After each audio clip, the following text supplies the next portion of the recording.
اس میدان کی طرف چلتے ہیں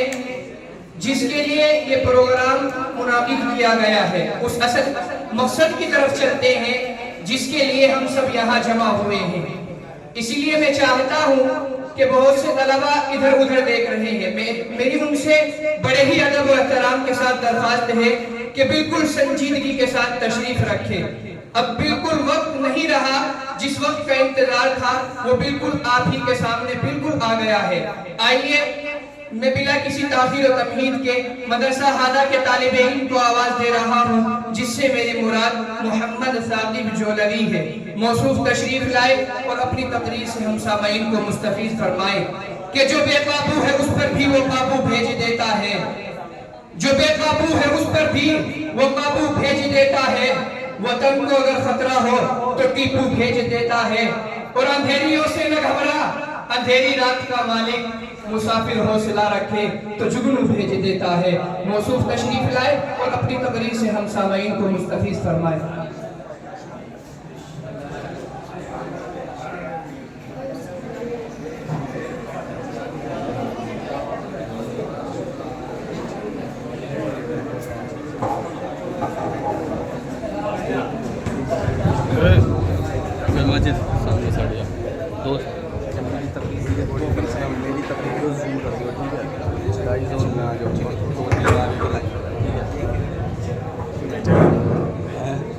اسٹوری پر لاؤں گا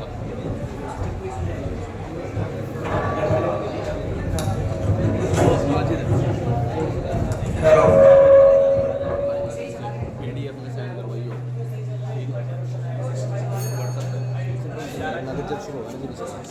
اس کے بعد تیار رہے امیر عالم اگیانوی۔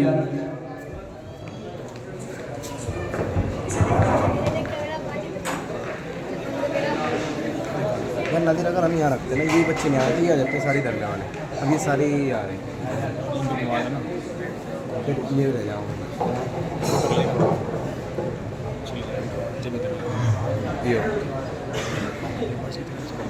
بسم اللہ الرحمن الرحیم، نحمد اللہ العظیم وبہ نستعین، اما بعد فأعوذ بالله من الشيطان الرجيم، بسم الله الرحمن الرحيم، أقيموا الصلاة وآتوا الزكاة وأقرضوا الله قرضا حسنا، صدق الله العظيم۔ نماز حق ادا کرنا یہی ہے شان ایمانی، عبادت سے نہیں بڑھ کر کوئی دنیا میں سلطانی، زکوٰۃ اسلام کی تابش، زکوٰۃ اسلام کی رونق، خدا کی راہ میں دولت لٹا کر پاؤ فرحانی، مدارس دین احمد کی تجلی کے ہی باعث ہے، یہاں کی کچی دیواریں سنے آیات قرآنی۔ حضرات محترم، معزز حکم مستحکم اور حاضرین انجمن، بعض حضرات نماز اور زکوٰۃ پر ایسے جملے کس دیتے ہیں جو انسان کو کفر کی چوکھٹ پر پہنچا دیتے ہیں، اس لیے میں مختصر طور پر نماز اور زکوٰۃ کے عنوان پر کچھ عرض کرنا چاہتا ہوں۔ حضرات، معاذ بن جبل رضی اللہ عنہ جب رسول رحمت تاجدار کونین، دنیا کو مجلہ کرنے والے کی حامی رسول اللہ صلی اللہ علیہ وسلم نے یمن میں بھیجا تو ارشاد فرمایا کہ تم اہل کتاب کے پاس جا رہے ہو، سب سے پہلے ان کو اس بات کی دعوت دینا کہ اللہ ایک ہے، اگر وہ اس بات کو مان لیتے ہیں تو ان کو بتلانا کہ اللہ نے مسلمانوں پر 5 وقت کی نماز فرض فرمائی، اگر وہ اس بات کو مان لیتے ہیں تو ان کو بتلانا کہ اللہ نے مالداروں پر زکوٰۃ فرض فرمائی جو کہ غرباء میں تقسیم کی جائے۔ حضرات گرامی، اس حدیث سے معلوم ہوتا ہے کہ نماز دین کا اہم ستون ہے، جس نے اس کو قائم کیا اس نے دین کو قائم کیا، جس نے اس کو ترک کر دیا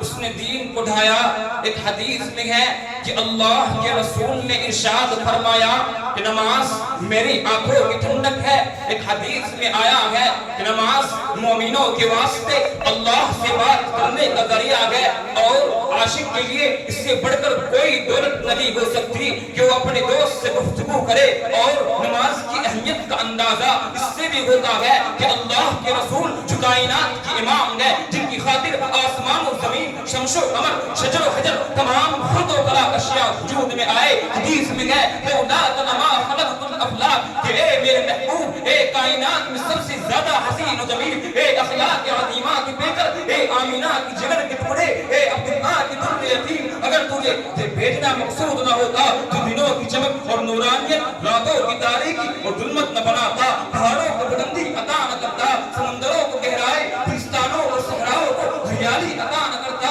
اور یہ کہ یہ محفل دنیا اگر آپ کو بھیجنا مقصود نہ ہوتا تو سجائی ہوتی۔ حضرات، خود ارزاد گرامی کا یہ حال ہے کہ جب آپ مرض وفات کے اندر تھے، بار بار آپ بے ہوش ہو جاتے۔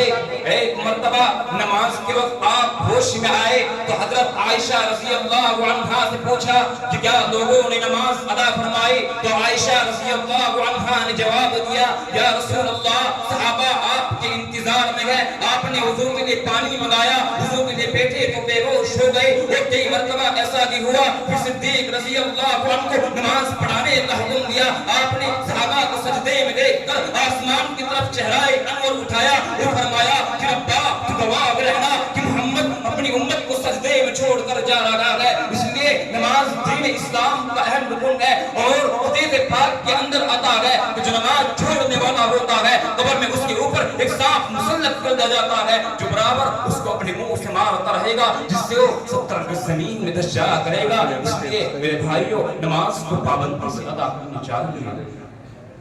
سامعین کرام، اگر آپ کو یہ معلوم ہو جائے کہ نماز اسلام کا اہم ترین رکن ہے تو میں آپ کو بتا دوں کہ حدیث پاک کے اندر آتا ہے کہ جو نماز چھوڑنے والا ہوتا ہے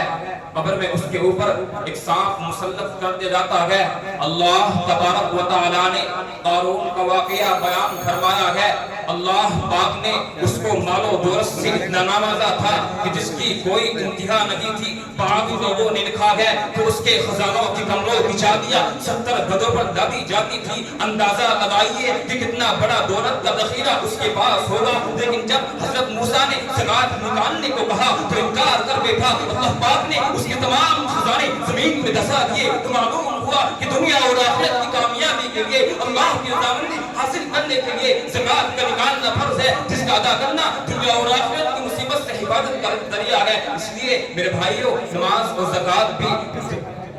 اسلام کا اہم ترین رکن ہے، اور یہ رکن اتنا اہم ہے کہ تقریباً 28 مقامات پر اللہ تبارک و تعالیٰ نے نماز کے بعد فوراً زکات کا قرآن کریم کے اندر ذکر فرمایا ہے۔ حضرات،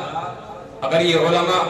تمہارے پاس زکات وصول کرنے کے لیے آ جاتے ہیں تو یہ ان کا احسان ہے، تم ان پر احسان نہیں کر رہے ہو، اس لیے کہ وہ زکات بھی تم سے وصول کرتے ہیں اور تمہارے بچوں کو، غرباء کو تعلیم قرآن و حدیث بھی دیتے ہیں۔ تمہیں تو ان کا شکریہ ادا کرنا چاہیے تھا، تم تو ان کی ناقدری میں لگے ہوئے ہو، تم تو علم اور علماء کی توہین کو اپنی کامیابی تصور کر چکے ہو۔ یاد رکھو، اگر تمہارا یہی حال رہا تو تم علم کی دولت سے محروم ہو جاؤ گے۔ میں انہی چند باتوں پر اپنی تقریر کو ختم کرنا چاہتا ہوں۔ وما علینا الا البلاغ۔